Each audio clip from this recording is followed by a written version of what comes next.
We welcome you back. Glad you're with us. Always delighted to welcome Coach Bielema to our program. Brett Bielema, right off the practice field, huge win over Ole Miss. Congratulations, Coach, 3 in a row over the Rebels. It was a nice way to head into Auburn. Good afternoon. Thank you, Paul. It is better than losing. I know that. It was a very, as is the case the last couple of years of Ole Miss, a back and forth game, and thankfully our guys did enough to pull it off and finish on a high note. And obviously, jump right into another ranked opponent this week with Auburn on the road, so a tough one coming at us. Yeah, last year, just an amazing overtime game. By the way, and we just showed it on our screen, so I'll ask you, the FPI, Football Power Index, has Auburn at an 85-15 ratio predicting this game based on who knows what. I know you don't pay attention to stuff like that, or do you? No, somebody brought that to my attention. I think we still got a plane going over there and plan on playing. They'll have us, so I respect all that. But really, from all the wins we've had here, I doubt we've been favored in very many. This is just part of the life we lead here at Arkansas. We kind of carry a little chip on our shoulder and pride ourselves on it. I think the part our kids really buy into, it gets down to their preparation. I think going into TCU, we were heavy underdogs. Going into some of these other ones that we've been able to pull out the same thing. So it actually probably helps us than hurts us. Yeah. So okay, we have confirmed you are still going based on even after the FPI. So that's good news.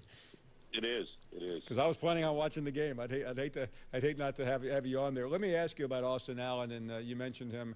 He is such a remarkable young man, and the toughness he displayed in this game and all year long. I don't need to ask you too much because I know how high you are on him, but share your thoughts with us.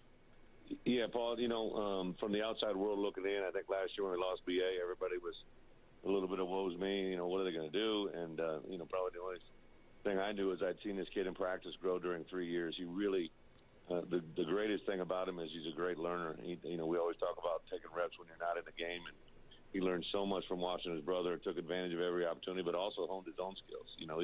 He's a different body, different body type than BA. Probably throws a little bit more accurate deep ball. A very, very good athlete, a guy that really sees things well, some things that he can do at the line of scrimmage, as well as when he begins to kind of run around in the pocket is pretty special. And he truly does embody. All he knows is Arkansas. He was brought here as a small child, and this is kind of what he's loved to do, and he leads it. He breathes it in his soul, and it shows every Saturday the way he plays. We as analysts get all hung up on road games, but you've had a really nice record against opponents, ranked opponents, in these games. How different is it? I mean, other than the obvious, getting on a plane, having to go someplace, it's a long, drawn-out process. But do you change anything as you get ready to go on the road? Yeah, we do. After my first year, Paul, we kind of did a little soul searching about what you need to do and how you need to do it.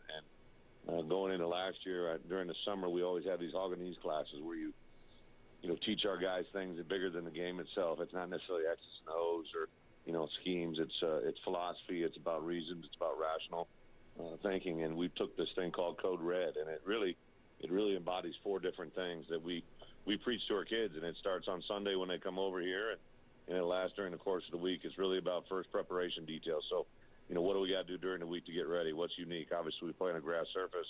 We play in a big environment. It's going to be really loud with crowd noise. We talk about unique things they'll see.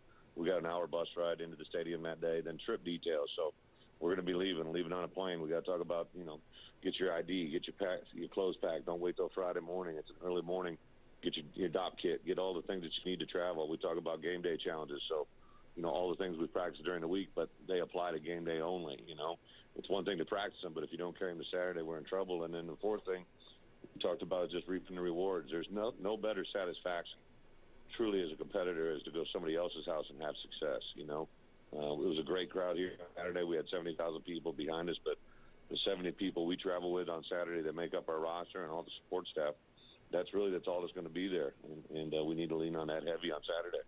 Coach, you mentioned the hour bus ride. You've played later games. This is a 5 o'clock local, 6 Eastern time start. But what is a routine for your team when you get on the road? Saturday can be a very long day. It can. One of the things we do Friday, whether we're home or away, we pretty much stay status quo.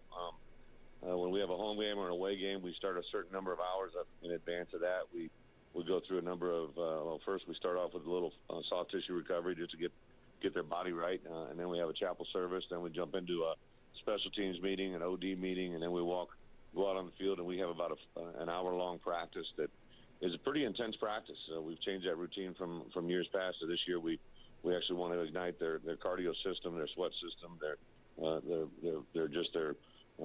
mobility, where they're running full-speed routes. We don't have a lot of contact, but it's pretty good tempo. Then we really just do cool tub recovery and hop on the bus. And then we go to the plane and try to get to the hotel right about dinner time, 6:30, 7:30 dinner. And then we have meetings again till about 8:30. Turn them loose, let them watch college football. Get them up Saturday morning. We start Code Red on Saturday. We wear little red bracelets. We do things that we want them to remember what Code Red is and lock them into it really in our entire travel process. So it does allow us to get into routine, and it's been pretty successful for us.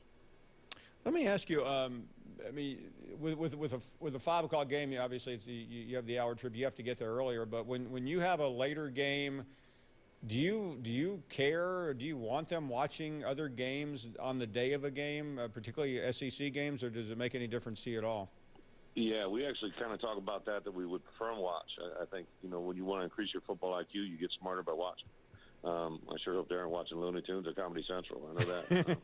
I think, the part that we do, we actually have a brunch. We'll get them back. We'll move them around on Saturday morning or Saturday late morning about 11:30, 12:30, and then we always eat our pregame meal 4 hours out from game time. We always try to get to the stadium 2 hours and 15 minutes ahead of the game, and our guys kind of lock into that process. It allows them. Everybody thinks coaches are superstitious. We're not. We're players. We have a way of doing things that we lock ourselves into, and that's why I think hopefully if you do that consistently, you'll also have consistent results. That's what the outside world, that's what the FBI and some Looney Tune guy, I guess, last week predicted us to lose every SEC game starting last week, and obviously that's out the window already. Yeah, it definitely is. I think the part that our kids buy into is they have an understanding of what's going to happen Saturday by what they do during the week. There's so much to be consumed with, and it's fascinating to listen to you talk about that. But as a coach, do you pay attention? Do you let your mind get off? You're sitting there in the hotel room with a half a second to spare. Are you watching a game thinking about other things, or do you just stay focused on, we're getting to the stadium at this time, I'm thinking about the game I'm about to be in? Well, when we are in our kind of our lounge time there in the hotel, we'll have meetings as coaches. We'll go through some things, but you really, truly, if you're a student of the game, you get better. I had the good fortune on Saturday to watch a couple of my former coaches. Dave Dorn at NC State played within a last-second field goal getting Clemson. I'm sitting there on the edge of my seat going crazy. I get done with our game on Saturday, and I get to watch the last 30 minutes of the Wisco-Ohio State game. Paul Christ, a good friend, ROC forever with me up there, took the number 2 team to the end, and so I'm personally invested in those guys. You want them to have success, but also great learning moments for you as a coach. I always tell our players, just like we said at the beginning of this interview, Austin Allen got better watching his brother. I think as a head coach, as an assistant, as a player, you get better by watching other people go through the same things you may go through. And if you can learn through others' mistakes without living them yourself, you already made yourself a better person. Fantastic stuff. Coach, best wishes this weekend. It's always fantastic to catch up with you. Hope to talk to you soon. Be well. Absolutely. Appreciate it, Paul. Whoop. You got it. Wow, what